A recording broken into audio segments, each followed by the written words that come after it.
Tonight on the Web Review, I'll be unplugging my TV for some broadband access before looking deep into the future.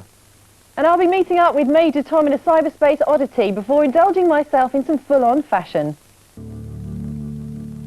To offer, and with that, I'll hand you into the capable cage of the mistress of cyberspace that is Catherine Harvey.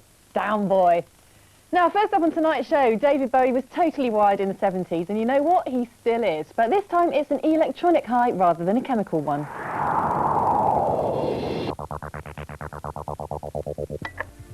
Bowienet encourages you to sign up by tempting you with the chance of bumping into David on the site, being able to take part in some exclusive web-only events, and having access to the members area, where you can be Member of the Week and create a playlist for the site's radio channel. Mr. Bowie's latest news buzzes around waiting to be clicked on. From there you can access record releases, tour schedules, and any specials or appearances on television and radio all over the world. Next up is the Discourse, a huge interactive forum where fans can talk to each other and post questions for the man himself. David answers selected inquiries and turns questioner by asking the fans their opinions. David's love for the contemporary art scene is reflected on the site with a gallery of works submitted by users, covering poetry, sculpture, multimedia and even music. And I haven't even begun to talk about the section on the man and his music, which includes personal journal entries, a full chronology with every track in its entirety, as well as videos and photos. Bowie's career spanned over 5 decades, and maybe the secret to his success is the inventiveness and freshness that this site also exhibits.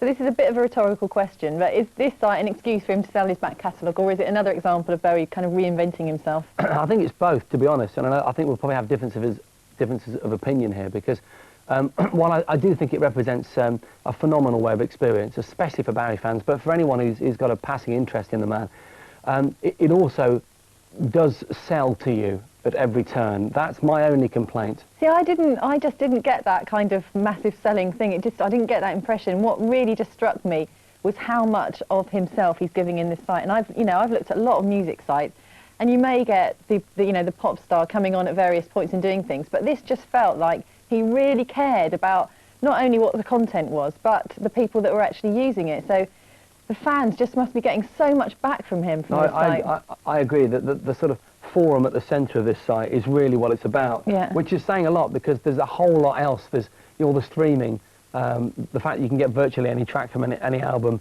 or certainly the most recent albums, all the Ziggy Stardust stuff as well, almost a site within a site, a lovely use of timeline. Yeah. I agree, but yeah, despite all of that, it is the democratic nature of it that's most appealing. People talk about building communities, and I just think this site, it really has. I mean, it's, there's people putting artwork in, there's discussions, it's just everything. What are you going to give it?